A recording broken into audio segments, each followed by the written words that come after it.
So it's been about 2.5 months since I've done a podcast. Has anyone noticed? Has my viewership declined by that much? Has there been a noticeable dip in the statistics?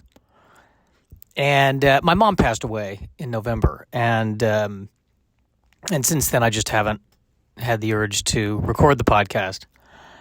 And what I keep coming back to, and what people keep telling me, I'll get to mom being dead in a second. But what people keep telling me, and what I keep coming back to, and what I keep discovering, is that people seem to react the most to when I'm personal and vulnerable. And when I try to do the comedy that I want to do, nobody cares. So I think, and I've been resisting doing a podcast for a long time because I don't want to interview other people. I just, I want it to be me. I want it to be I just want it to be me in my own bubble, just going over my neuroses over and over and over again. And somehow from that, I expect a huge listenership. But my mom did pass away.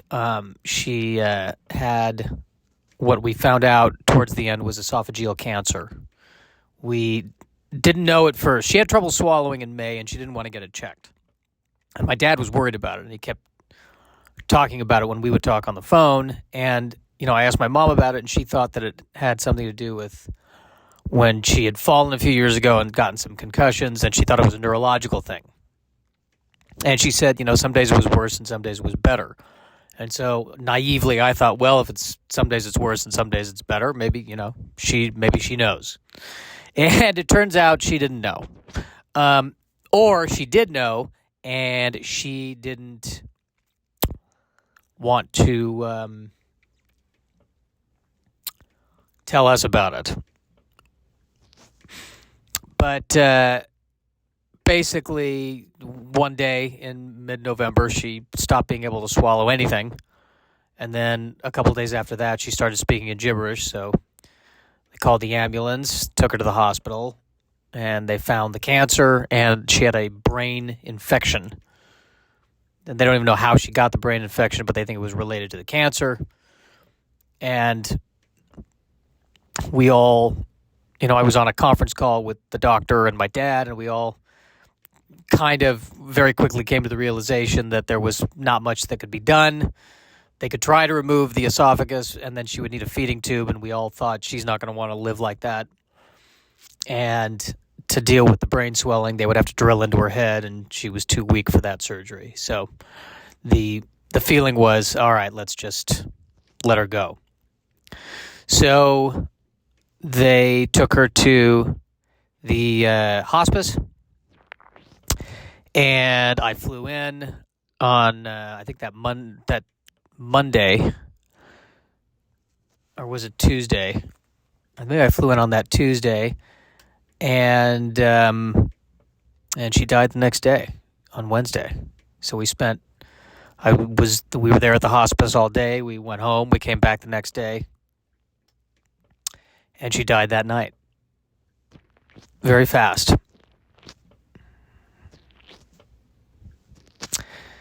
And I'm probably still processing it. Probably not dealing with the grief as well as I thought I was. I immediately went to writing jokes about it, which is one way of dealing with it, but probably not the only way that I need to deal with it. And I have a lot of conflicted feelings about it. Let's start with the positives. That's weird. That's a weird thing to say. But a month before she died, I was on the phone with her because I was worried about her health in general. And I felt like both, maybe my dad more than my mom, was a little bit, he kept talking as if she was going to get better. And even though we didn't know that she had cancer, she was having the memory, trouble with memory. And she couldn't drive anymore. She couldn't really take care of herself anymore. And I was more worried that, if Dad dropped dead, then what would happen? Because she couldn't live on her own. And so I had a conversation with her about it.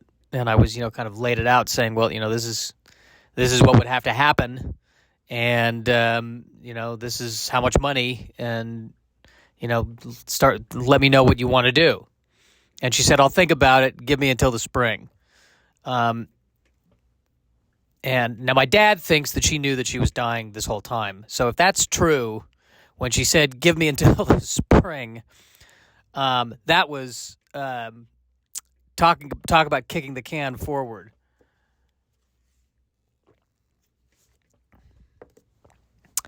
That was, yeah,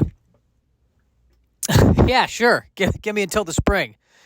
And, to a degree, she has a point. Come spring, we know exactly what needs to be done, don't we? There's no doubt. It is no longer a problem. The problem has been solved. And that was the last conversation I really had with her, because, once we found out, she was already, I don't know, I could have tried to go home one day earlier, but I wanted to hit some open mics that night. And I feel guilty about that, because that might have been the last chance to see her when she was somewhat conscious. But on the other hand, at the time, I thought, I need to get up and do these open mics because this is hard for me. And I figured I didn't feel like there was unfinished business between the two of us. We both know we loved each other. I think everything that needed to be said had been said. And I felt I could take the extra day and come in when I wanted to come in.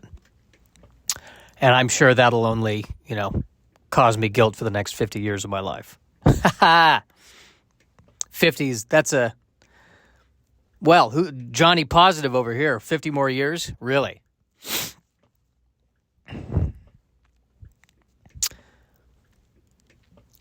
But I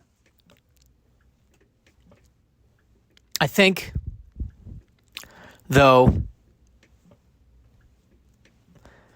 the thing that I regret most of all is that I wanted to be farther along in my career, and I wanted her to see that. And as I say that out loud, there's a part of me that thinks, once again, I've made it all about me. No, you can't die yet. You have to see me win the Oscar. You selfish person.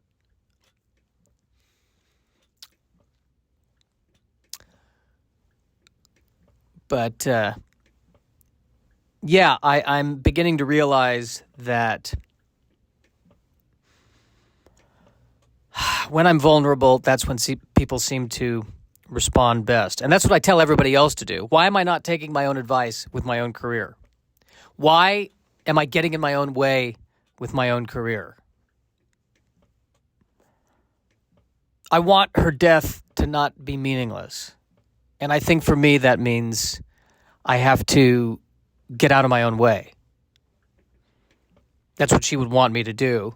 So why am I getting in my own way? Why, if I know that vulnerability is what works, why do I keep running away from the vulnerability? Why do I keep denying it? I once had a teacher who said, Josh, you have a fear of success. And at the time, I thought that's ridiculous. But, maybe she's onto something. Because during my day job, I'm dealing with comics all the time. And they say they want to get paid, but then they never send the payment information. They say they want to get booked, and then I book them on something, and then they say, I can't do the date, or I need to go early, or I, complain. So there's what you say you want and what you actually want.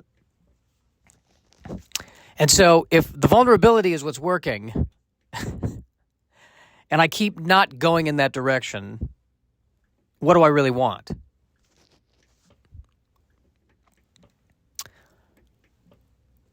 Ain't that the question? Over and over and over again, even on the social media stuff, when I'm emotionally available and honest and vulnerable, it works better. So why am I not doing that? why I must enjoy torturing myself. That seems to be what it is. So maybe to honor my mother, my late mother, I should go full vulnerability. And let's see what happens, shall we? So that's what I'm going to do. That's what I'm going to do with this. I'm going to post this thing right now. And we're going to just... vulnerability. That's my mission statement for 2023. Personal vulnerable. Mission statement 2023. Personal vulnerable. Let's do it.